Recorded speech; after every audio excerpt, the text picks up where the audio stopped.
High, আমি পাপিয়া। আর আমি নিয়েছি 30 ডেজ একটা ওয়েট লস চ্যালেঞ্জ। আর আজ হলো ডে 1। তো সকালবেলা ঘুম থেকে উঠে আমি যেটা করলাম, আমার ওয়েটটা চেক করে নিলাম। চেক করার পর আমি চলে গেছি রান্নাঘরে। আর যেটা ছাড়া আমার সকালটা ঠিকই জমে না, সেটা হচ্ছে গরম জল। আর এর মধ্যে না আমি একটু অ্যাপেল সাইডার ভিনেগার দিয়ে নিয়েছিলাম। তো তারপর আমি চলে গেছিলাম ছাদে এক্সারসাইজ করার জন্য।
এক্সারসাইজ করার 10 মিনিট পরে আমি যেটা খেয়েছি সেটা হলো এই ড্রিঙ্কটা। আর এটা হলো চিয়া সিড ওয়াটার।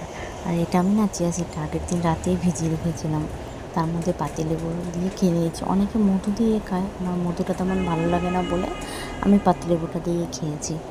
তারপরে আমি 9:30 নাগাদ করেছিলাম ব্রেকফাস্ট। আর আজকে ব্রেকফাস্টে আমি করেছিলাম শশা খেয়েছিলাম, একটা ডিম সেদ্ধ, আর 4-5টা কিশমিশ ছিল। তো সেই ভিডিওটা না আমি নিতে ভুলে গেছি। তারপর আমি 12:30 নাগাদ যেটা খেয়েছিলাম এই জুসটা। আর এটা হচ্ছে এবিসি জুস। ওর মধ্যে ছিল বিটরুট, গাজর আর আমলা।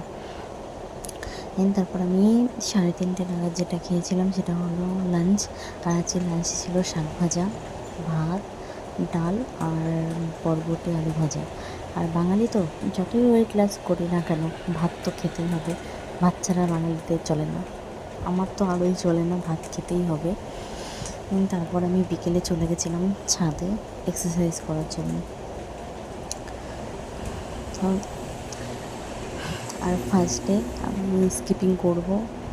500-এর টার্গেট নিয়েছিলাম যে 500 করব। আর যখন স্কিপিং করছিলাম আমি বারবার কী হচ্ছিলো জানো তো, দড়িটা না পায়ে আটকে যাচ্ছিলো।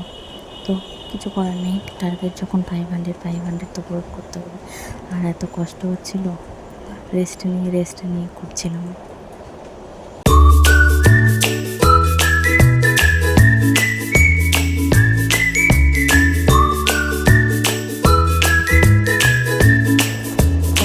ভেবেছিলাম 500 করবো, কিন্তু 500 করতে পারিনি। 300-এই স্টপ করে দিয়েছি। এত পরিমাণে গলা করছিল আর ভীষণ জল তেষ্টা পাচ্ছিল। সেজন্য ভাবলাম চলো আজকে আর পারছি না করতে, আমার দ্বারা আর হচ্ছে না, নেক্সট দিনতে দেখা যাবে। তারপরে নিচে এসে আমি ফ্রেশ হয়ে আমার ডিনারটা সেরে নিলাম। আর আজকে ডিনারে ছিল বেসনের চিল্লা।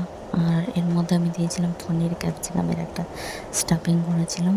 আর আমার রাতে ডিনারটা আমি দেখেছিলাম 8টার মধ্যে কমপ্লিট করে দিই।